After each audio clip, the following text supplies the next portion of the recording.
ભરૂચ જિલ્લા પંચાયતની બજેટલક્ષી છેલ્લી સામાન્ય સભા રાજ્ય પ્રવૃત્તિના અનુદાન સહિત કુલ 1322.82 કરોડનું અત્યાર સુધીનું સૌથી મોટું બજેટ રજૂ કરી મંજૂર કરવામાં આવ્યું હતું. ગત વર્ષના 1122.71 કરોડની તુલનામાં આ વર્ષે અંદાજે 18% વધારો નોંધાયો છે. જિલ્લા પંચાયતના સભાખંડ ખાતે પ્રમુખ મહેન્દ્રસિંહ વાસદિયા, જિલ્લા વિકાસ અધિકારી યોગેશ કાપસે અને કારોબારી અધ્યક્ષ ધર્મેશ મિસ્ત્રીની અધ્યક્ષતામાં બેઠક મળી હતી. સભામાં વિવિધ વિકાસલક્ષી મુદ્દાઓ પર ચર્ચા કરી અંદાજપત્રને બહુમતીથી મંજૂરી અપાઈ હતી. ગત વર્ષે સ્વભંડોળમાંથી 87.45 કરોડની જોગવાઈ હતી, જ્યારે આ વર્ષે 40% વધારા સાથે 127.48 કરોડ ફાળવવામાં આવ્યા છે.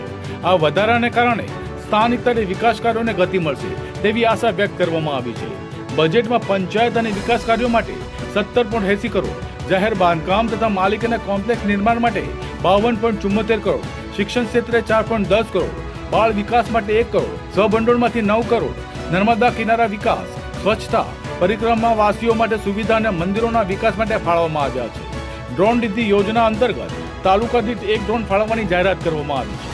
ઉપરાંત 27.74 કરોડની ગ્રાન્ટમાંથી 166 નવી ગ્રામ પંચાયતો રચવાની તથા 1.34 કરોડના ખર્ચે સોલાર રૂફટોપ વાળી ગ્રામ પંચાયત ઇમારતો ઊભી કરવાની યોજના જાહેર કરવામાં આવી છે.